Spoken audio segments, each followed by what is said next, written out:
Immaginate un profumo intenso, avvolgente, inebriante. La mattina appena svegli, espresso, ristretto, doppio, americano. Nella moka, in cialda o al bar, non importa come. L'unica certezza è che il caffè non deve mai mancare, almeno per me. Digital Hotpot.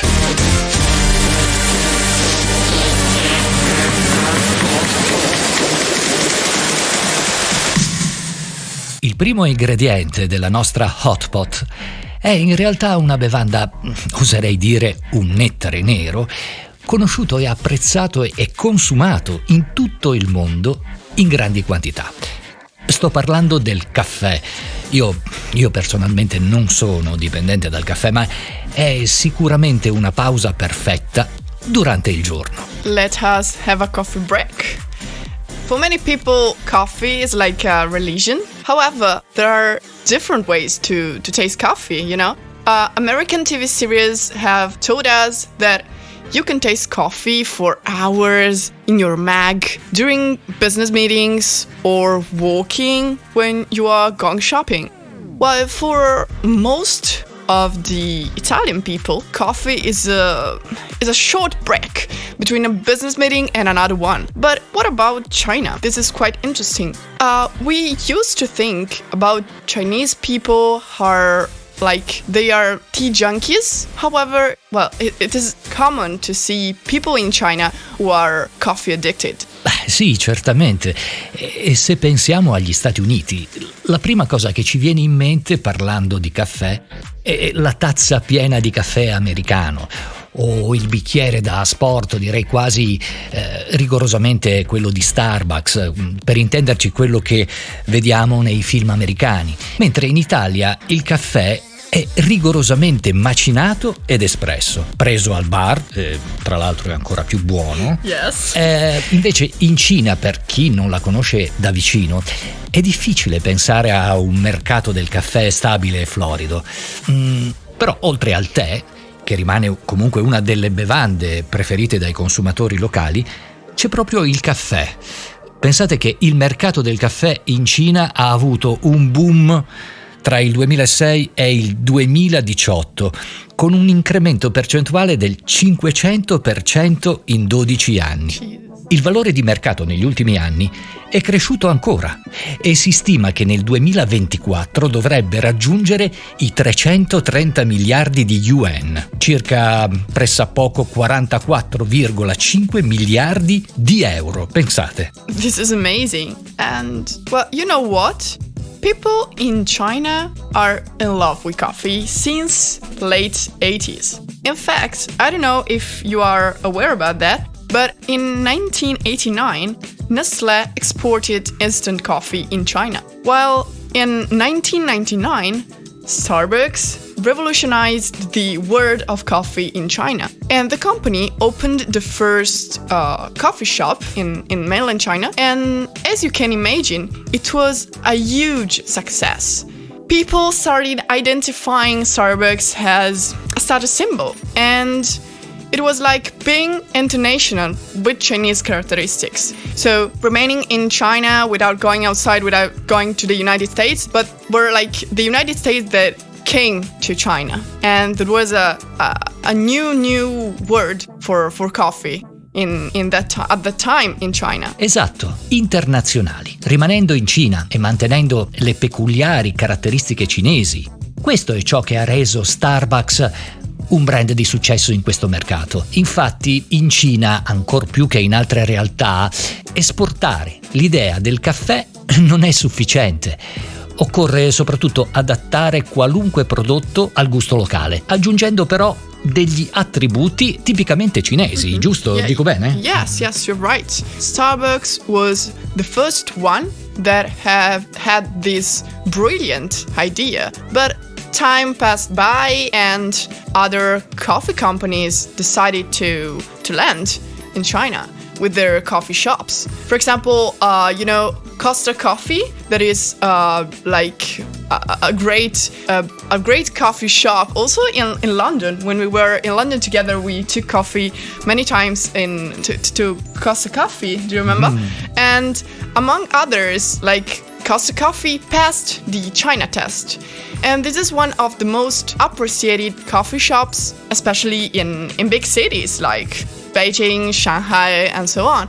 And apart from coffee itself, I think that communication is crucial. Influencers, so KOLs, that are like young people in China, are always ready to collaborate with brands, even in the F&B sector, to promote products. For example, coffee. Hai parlato di China test, se ho capito bene, giusto? Yes, China test. Questo è un aspetto da tenere in considerazione, specialmente per tutte quelle aziende che vogliono esportare in questo settore. Possiamo dire che il China test consiste sostanzialmente nel trovare quella caratteristica che rende il prodotto, in questo caso proprio il caffè, appetibile al consumatore locale e allo stesso tempo distinguersi dagli altri marchi, no? Yes, because like you need to be different from others, but without being out of target. So this is really difficult in China. For example, Italian coffee brands came to China relatively late with respect to other American brands. And the main reason is that they focused on coffee, but not on coffee consumers. I want to share with you a simple example. When I was in China during a weekend holiday, I went to Gubei Shuizheng, that is a little town close to Beijing. And like in this little town, there are a few hotels and restaurants, but the town is amazing. And there is a section of the Great Wall that you can visit during the night. And by the way, I spent a night in this bed and breakfast whose owner was a Chinese man. For breakfast, he offered us like tea, milk, eggs, noodles, and so on. But then he said like, "Oh, you are Italian. I have Italian coffee." And it's really strong, but if you want, you can take it. And I remember that it was Lavazza coffee, and it was great, but the guy didn't like it because it was too strong. And he thought that long coffee would have diminished the intensity of coffee. Why? Because he took inspiration from tea. Long tea diminished the intensity of tea if it's like black tea, for example, that is very strong. And so he made us like a huge mug of coffee, but it was like an espresso coffee, but very long. So it was not so good, not so tasty. Praticamente un caffè espresso americano. Io aborro. Non avrei mai voluto essere al posto tuo. Lo ammetto, lo ammetto. I understand and I agree with you completely. Come dicevamo, per arrivare ad essere un brand noto è necessario anche raccontare bene la propria storia e trovare un tratto distintivo rispetto agli altri. Infatti in questo caso specifico occorre coinvolgere il consumatore con contenuti emozionali. Può essere una strategia di successo. Yes. Il consumatore target deve sentirsi, coinvolto per percepire indispensabile proprio quella tazza di caffè per arricchire e completare le proprie giornate, no? Perché non dovrebbero ordinare un caffè da asporto da Starbucks o da Costa, ma dovrebbero comprare per esempio un caffè di origine italiana? Il fattore Made in Italy da solo non può funzionare perché il caffè espresso non è il più apprezzato. Quindi come convincere la popolazione cinese?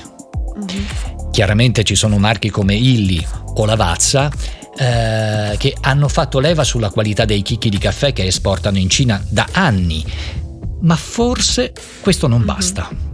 Yes, because even if we are so proud of our Made in Italy brand, it could be an illusion and it could be catching, but it should be combined with a Chinese characteristic. For example, it's just an idea, okay?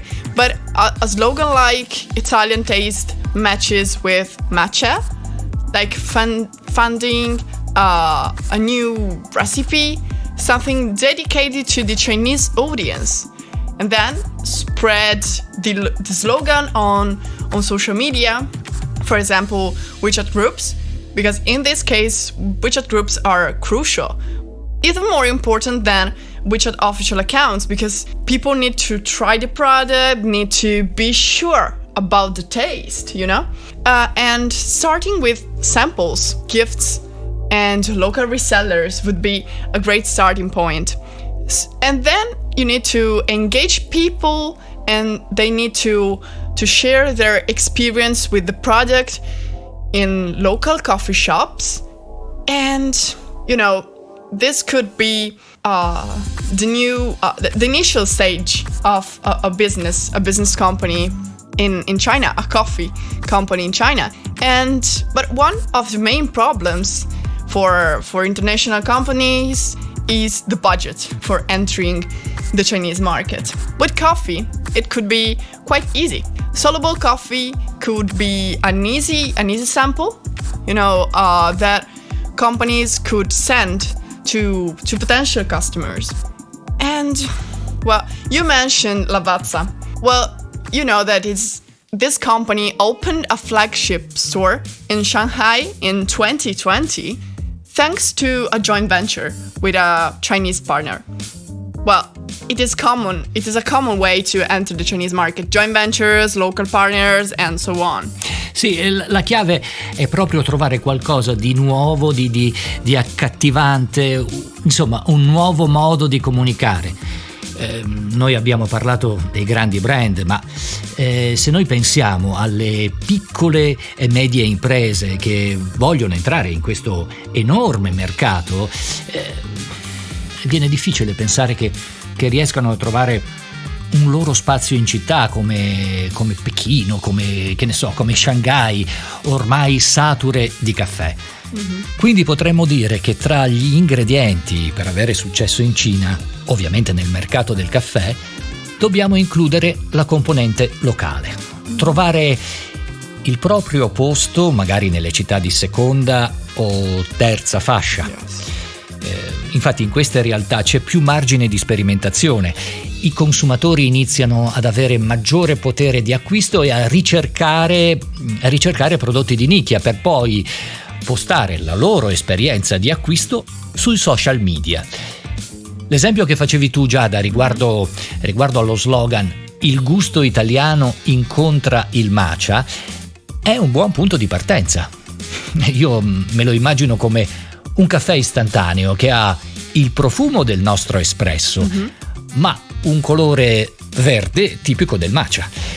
Sicuramente il caffè non è uno dei settori più semplici per sbarcare e sbancare, scusami questo gioco di parole, di sbancare in Cina, ma il potenziale c'è, basta solo trovare ovviamente la giusta ricetta. Yes, and I think that we could sum up the recipe with the following ingredients, like high product quality. Then what we can add? Chinese characteristics, of course, and generating brand awareness thanks to samples and social community.